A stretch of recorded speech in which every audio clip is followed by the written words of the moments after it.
What's up, everybody, and welcome back to A Beer a Day with TK. It's a chilly winter's day here in Findlay, Ohio, and I'm hanging out in the beer shed getting ready to check out a new beer. Now, the one I have today is Yuengling Bock beer. This is a beer that I've been anxiously awaiting ever since I saw on social media that it was going to be coming out. Now, I'm a big fan of Yuengling. When I was in college in Kutztown, Pennsylvania, Yuengling was one of the cheapest beers you could buy. So I regularly had kegs of Yuengling. We used to drink premium back then. I don't think they always had lager and kegs, but people didn't buy them for parties. You used to have premium. Well, most of the other parties would have junk, Milwaukee's Best, but we'd always buy Yuengling. I think it was maybe like $3 more a keg. Was definitely worth it. We also used to drink a lot of the Yuengling Premium. They used to come in returnable 16-ounce bottles. I think they did away with those because they were a bit of a train wreck. I can remember vividly sitting in the cliffs in Kutztown, and I had a bottle here on my chair, and I picked the bottle up, and the bottom of it just stayed, and the bottle just sheared in half. It didn't get hit, nothing happened. Like, had been drinking it, put it down, pick it back up, bottle shears in half. Because they were returnables, and you'd see the roller marks on them from where they're going through the machinery. You know, I always thought they were kind of cool, and they were dirt cheap. I think you'd get a case of returnables for, I don't know, maybe about $10. It was a good deal. Anyway, I've always kind of liked the Yuengling beers, and I love it when they come out with the other varieties that maybe they had years ago. So this kind of falls into that category. I was talking to Wayne from Bucks County Beer Reviews about this beer, and he was saying that if it doesn't pop up here, he would send me some. And then luckily yesterday I was up in Bowling Green, Ohio, visiting my son, and happened to go into the Kroger there, and they had 12-packs. And I think the 12-pack was about, I don't know, maybe $13 or something like that. It worked out to about $1 and change a can.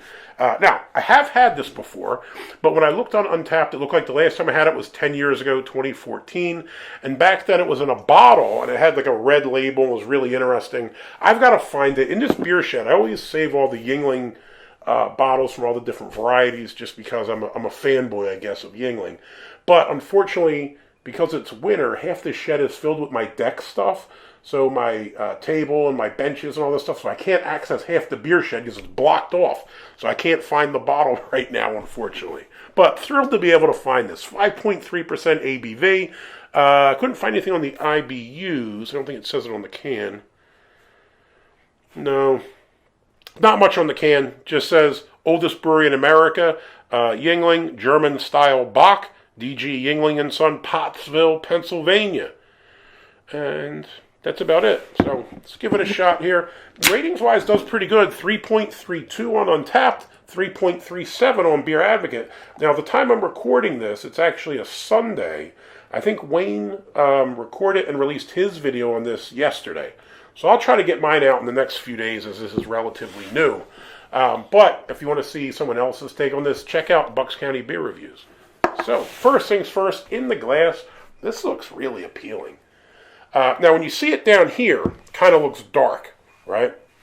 Once I hold it up to the light, you get that amber hue. When you look through it with the light behind it, it looks kind of reddish in color, which you probably don't pick up on the video. So if I'm going to go with my Brew HQ chart, it's a darker red, maybe like a 24, something like that, like a deep amber. I think it says ruby brown is the color they're claiming it is. I could go with that. It looks brown here, but when you put it to the light, you definitely see the red. Not much carbonation. Up against the light there, you see a few stray bubbles, but nothing crazy. Head looked really nice. I had probably 2 fingers when I initially poured this of, it was kind of tan, khaki colored head. Looks pretty good. Let's give it a sniff.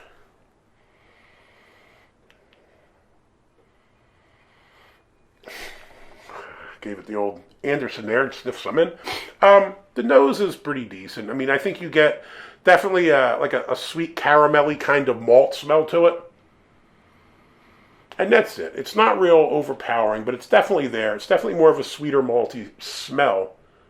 And for those of us that aren't hop heads that prefer the malty beers, this smells perfect. So let's give it a shot. Cheers.